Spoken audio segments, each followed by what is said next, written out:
Hello, my dear student. Look at this question. My dear student, this exercise is from linear equation in two variables from 9th standard. My dear student, look at here this exercise. Exercise 4.1. There are only two questions here, but इसमें से कोई ना कोई question आपके exam में 100% आएगा. आइए कैसे करते हैं, look at here. तो my dear student, the question is here. The cost of a notebook is twice the cost of a pen. Right a linear equation in two variables. सबसे पहले तो आपको ये समझना कि लीनियर इक्वेशन क्या होती है, वो भी टू वेरिएबल्स में. तो my dear student, look at here. ax plus by plus c equal to 0. If you look at here, तो this is called linear equation in two variables. Why? Look at here. यहां पर my dear students x and y ये दो variable हैं. a, b और c इनकी कोई ना कोई वैल्यू होगी. फॉर एग्जाम्पल हो सकता है 2x plus 3y plus 5 equal 0 ये हो. तो a की वैल्यू तो 2 होगी, b की वैल्यू 3 और c की वैल्यू 5. तो x और y जो है ये वेरिएबल है, इनकी वैल्यू कुछ भी हो सकती है.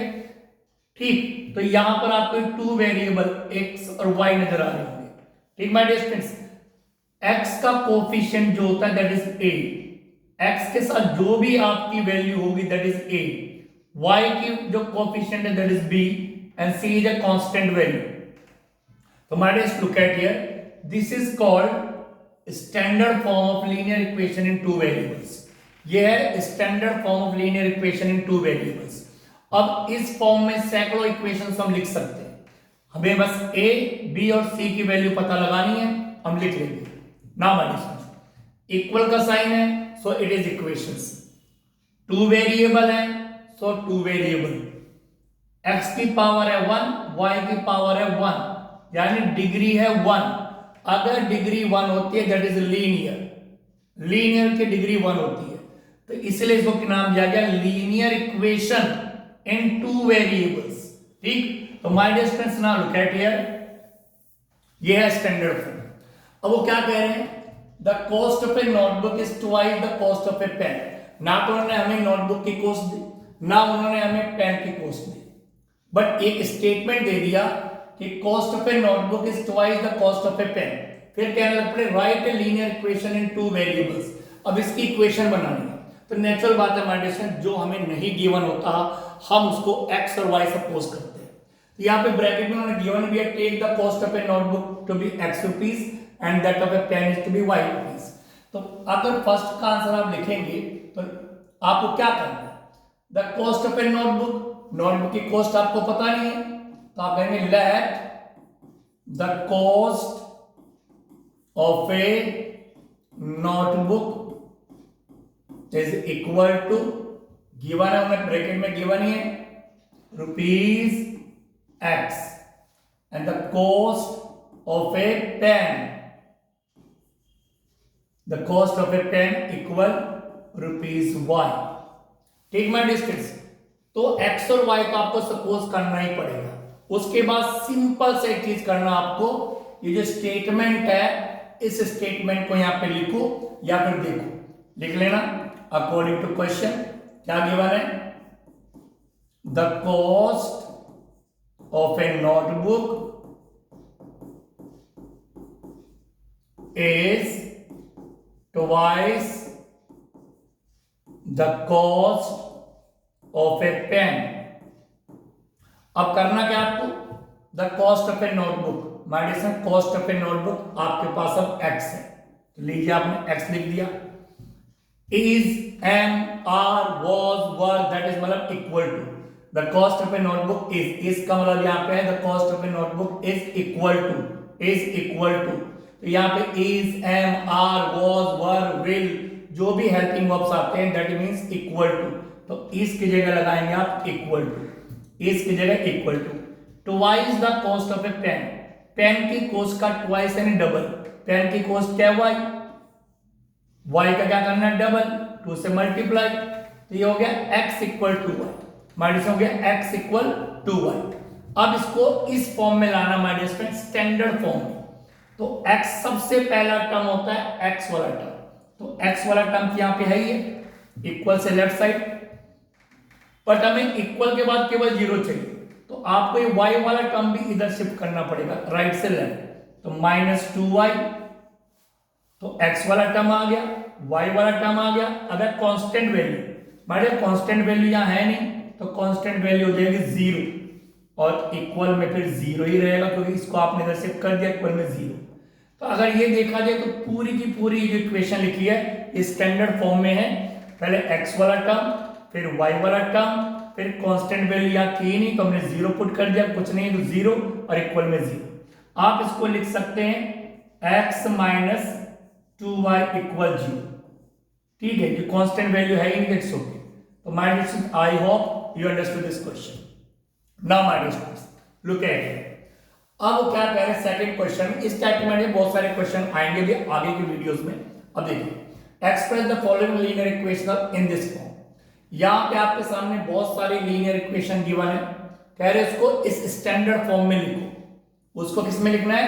स्टैंडर्ड फॉर्म में माय डियर स्टूडेंट्स, उसको कह रहे हैं स्टैंडर्ड फॉर्म में लिखिए। तो माय डियर स्टूडेंट्स, आइए कैसे इसको स्टैंडर्ड फॉर्म में लिखते हैं, लुक एट इट। अगर फर्स्ट वाला देखिए आप my dear students, that is 2x plus 3y equal 9.35, इसके बाद बाहर। This is standard form. Standard form को समझ लो, x वाला टर्म, देन y वाला टर्म, देन कांस्टेंट वैल्यू और इक्वल में 0, इन इक्वल में 0।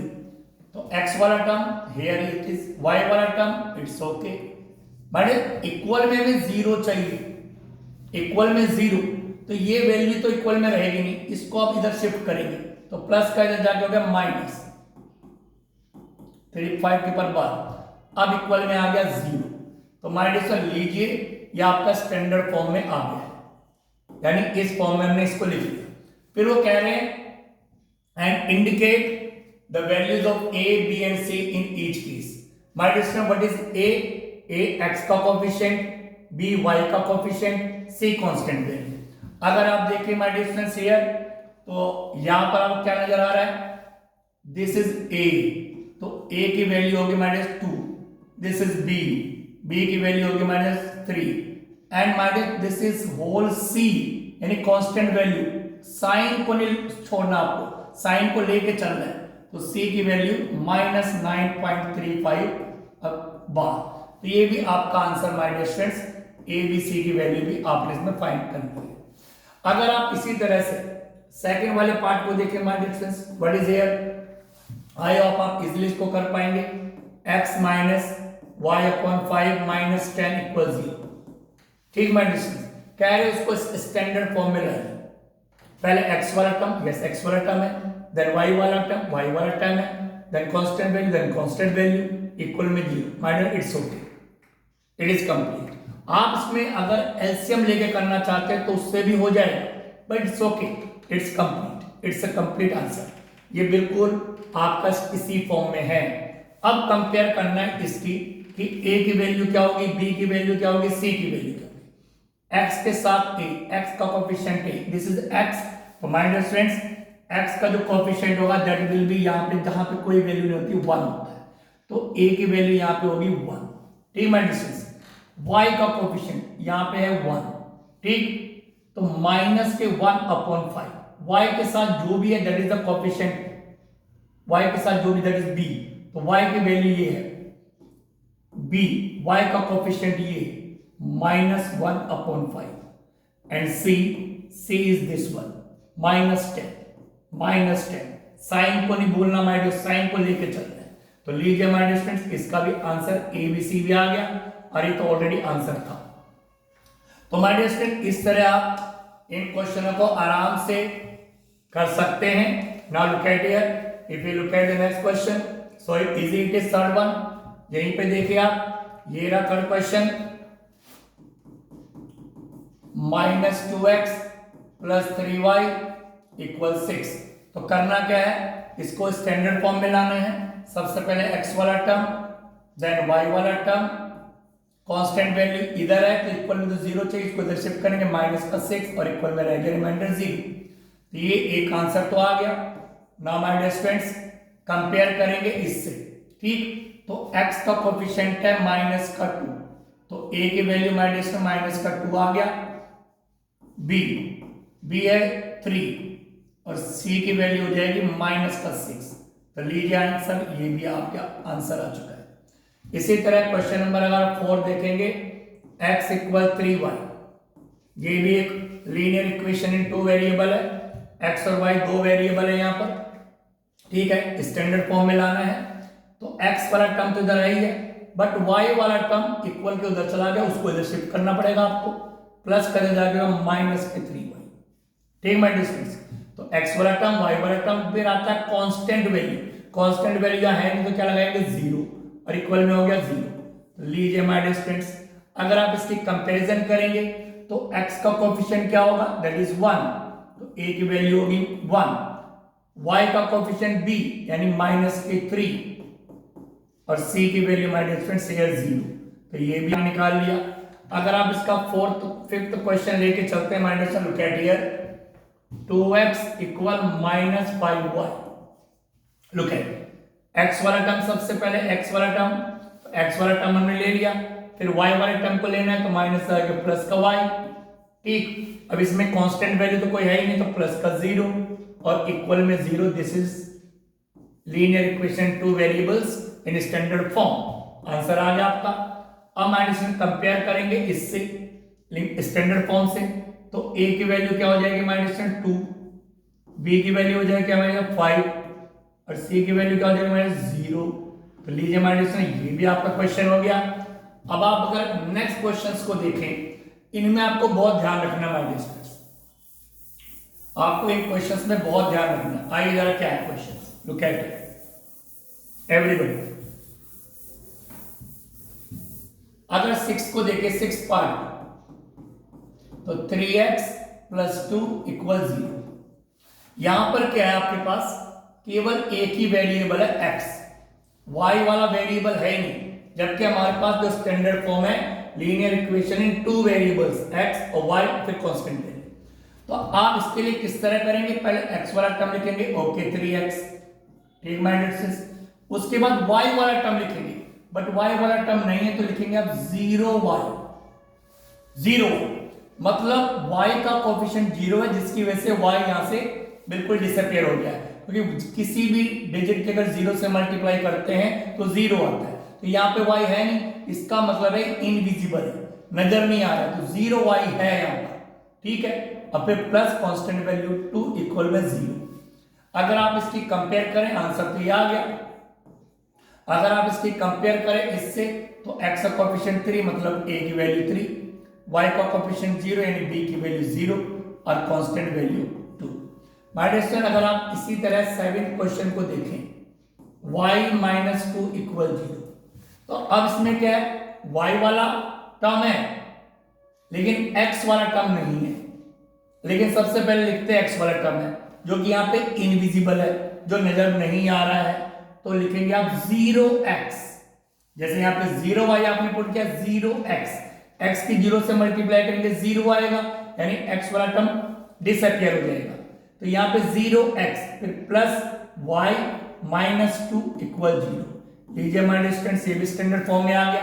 अब अगर इसकी कंपेयर करेंगे इससे, तो a की वैल्यू x का कोफिशिएंट 0 तो 0, b की वैल्यू माय डिस्टेंस, y का कोफिशिएंट होता है b, y का कोफिशिएंट b, y का कोफिशिएंट b, y का कोफिशिएंट b, तो y के साथ जो भी यहां वैल्यू होगी दैट इज b, तो यहां पे क्या होगा 1, y कोफिशिएंट 1 और c की वैल्यू -2। लीजिए ये भी हो गया आपके पास।